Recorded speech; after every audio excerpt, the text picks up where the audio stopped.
Fame India scheme, तो government जो बहुत ज़्यादा इसमें इंटरेस्टेड हैं और हम कह सकते हैं कि बहुत ज़्यादा एम्बिशियस है इलेक्ट्रिक व्हीकल सेक्शन में। अगर गवर्नमेंट की माना चाहे तो वो ऑल ओवर वर्ल्ड में चाहते हैं कि सबसे तेज़ी से इलेक्ट्रिक व्हीकल्स में काम इंडिया में होना चाहिए, लेकिन केवल गवर्नमेंट के चाहने से नहीं होता कुछ भी,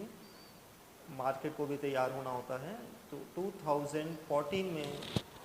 गवर्नमेंट ने स्टार्ट किया वर्क और 2015 में एक आपकी स्कीम आती है जिसका नाम है fame India scheme, fast adoption of manufacturing units in electric vehicles in India. So ये इस स्कीम का नाम है फेम इंडिया स्कीम और इसके दो फेजेज हैं, fame 1 and fame 2। So government ये चाहती थी कि 2015 में स्कीम लॉन्च हुई है और 2020 तक अराउंड 5 से 6 मिलियन व्हीकल्स ऑन रोड होने चाहिए इलेक्ट्रिक व्हीकल्स के। Around 50 to 60 lakh vehicles government का एक टारगेट था, लेकिन बहुत हाई टारगेट था विद इन 4 to 5 ईयर्स। और उस समय बिल्कुल मार्केट में ना के बराबर इलेक्ट्रिक व्हीकल्स की जानकारी थी, प्रमोटर्स थे, इन्वेस्टर्स थे, मैन्युफैक्चरिंग यूनिट्स कुछ भी नहीं था 2015 में। इस वजह से स्कीम लॉन्च की गई कि लोगों को पता चले इलेक्ट्रिक व्हीकल्स के बारे में, गवर्नमेंट की सब्सिडीज़ के बारे में, और जो भी प्रॉब्लम्स हैं वो मैन्युफैक्चरिंग यूनिट से बात की जाए, उनको फाइनेंशियल, टेक्निकल, डॉक्यूमेंटेशन रिगार्डिंग जो भी प्रॉब्लम्स आती हैं उस तरह से हेल्प की जाए। सो उस समय जो ऑटोमोबाइल इंडस्ट्रीज़ थी उन्हें एक डर था कि वो इस तरह से अपने आप को अडॉप्ट कर सकते हैं या नहीं रिलेटेड टू इलेक्ट्रिक व्हीकल्स, क्योंकि इंडिया में ऑटोमोबाइल सेक्टर बहुत बड़ा सेक्टर है और बहुत सारे लोग उससे जुड़े हुए हैं। अगर एकदम अचानक से आप ऑटोमोबाइल आईसी इंजन जो पेट्रोल और डीजल गाड़ियां होती हैं उनसे आप इलेक्ट्रिक व्हीकल्स में आते हैं तो पुराना सारा सेटअप डिस्टर्ब हो जाएगा, उनसे सारे जुड़े हुए लोग डिस्टर्ब होंगे। तो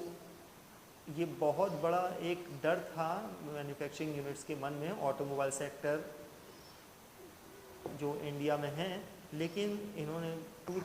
गवर्नमेंट की सपोर्ट की वजह से 2017 से बहुत सारी कंपनीज आगे आईं और आज की डेट में 2019-2020 में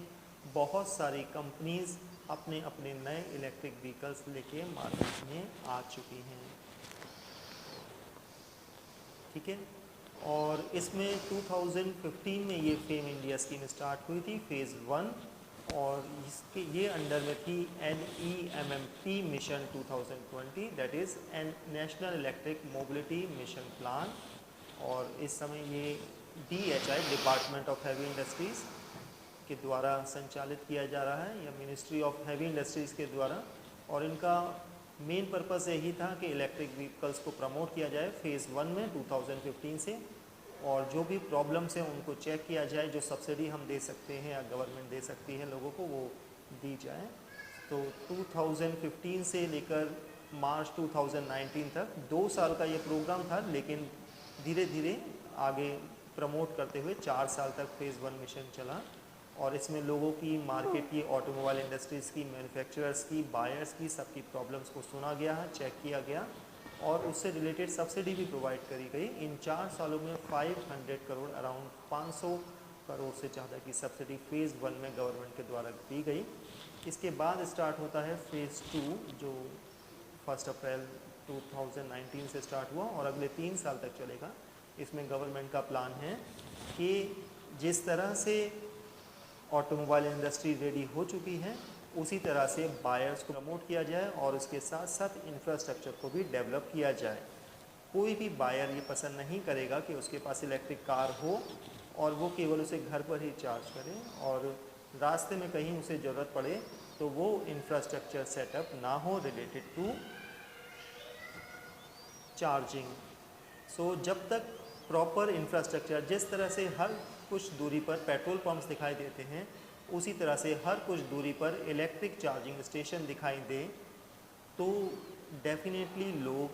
इलेक्ट्रिक व्हीकल्स को बहुत तेज़ी से अपनाना पसंद करेंगे। और इसके साथ साथ अगर गवर्नमेंट सब्सिडी भी प्रोवाइड करती है तो इस प्रोसेस को और भी तेज़ी से इम्प्लीमेंट किया जा सकता है। अराउंड 3 सालों में गवर्नमेंट का प्लान है कि 10,000 करोड़ की सब्सिडी प्रोवाइड की जाए। जी ये सारी चीज़ें बहुत तेज़ी से इलेक्ट्रिक व्हीकल सेक्टर को प्रमोट करने के लिए की जा रही हैं और गवर्नमेंट का प्लान पहले 2020 तक था कि around 5 to 6 million vehicles on road होने चाहिए इलेक्ट्रिक व्हीकल्स, लेकिन इस समय थोड़े कम हैं क्योंकि इंडिया में इंफ्रास्ट्रक्चर सेटअप तैयार नहीं था उस समय, ऑटोमोबाइल इंडस्ट्री भी रेडी नहीं थी, बायर्स में भी इतनी अवेयरनेस नहीं थी इलेक्ट्रिक व्हीकल्स के रिगार्डिंग, पॉल्यूशन, एनवायरनमेंट के रिगार्डिंग। धीरे धीरे ये चेंज हो रहा है और इसमें सिनेरियो बदल रहा है। जैसे कि हमने बात करी, फेज़ 1 1 अप्रैल 2015 से स्टार्ट हुआ, 31 मार्च 2019 तक चला और इसके मेन फेज़ 1 में कुछ चीज़ों पे ध्यान दिया गया, जैसे डिमांड क्रिएशन, कि लोगों में डिमांड बढ़ाई जाए कि क्या होता है electric vehicle, technology platform provide किया जाए, जो टेक्नोलॉजी की प्रॉब्लम्स आ रही हैं उन्हें दूर किया जाए, पायलट प्रोजेक्ट रन किए जाएँ गवर्नमेंट सपोर्ट से, गवर्नमेंट एड से, और उन्हें चेक किया जाए कि किस तरह से क्या क्या प्रॉब्लम्स आती हैं या कैसे कैसे हम अपने काम को इम्प्लीमेंट कर सकते हैं और लोगों तक कैसे पहुंचा सकते हैं इलेक्ट्रिक व्हीकल्स को, और इसके साथ साथ चार्जिंग इंफ्रास्ट्रक्चर। तो आज की अगर हम बात की जाए तो चार्जिंग इंफ्रास्ट्रक्चर अभी तक बहुत पीछे चल रहा है। जिस तरह से मैन्युफैक्चरिंग यूनिट में चेंज दिखाई दे रहा है, चार्जिंग इंफ्रास्ट्रक्चर में हो सकता है आने वाले समय में चेंज दिखाई दे, लेकिन आज के समय में बहुत कम इंफ्रास्ट्रक्चर डेवलप हुआ है इंडिया में। इसके बिना बायर्स को थोड़ा सा कह सकते हैं कि सर्विस प्रोवाइड नहीं हो पाती। अगर इंफ्रास्ट्रक्चर प्रॉपर होता तो बायर्स को आसानी से सर्विस मिल सकती थी। Markets creation through demand incentives were aimed at incentivising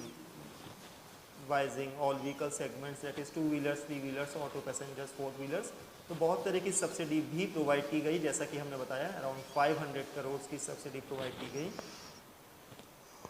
और फेज़ 1 के एक्सपेरिमेंट से गवर्नमेंट ने बहुत सारे नए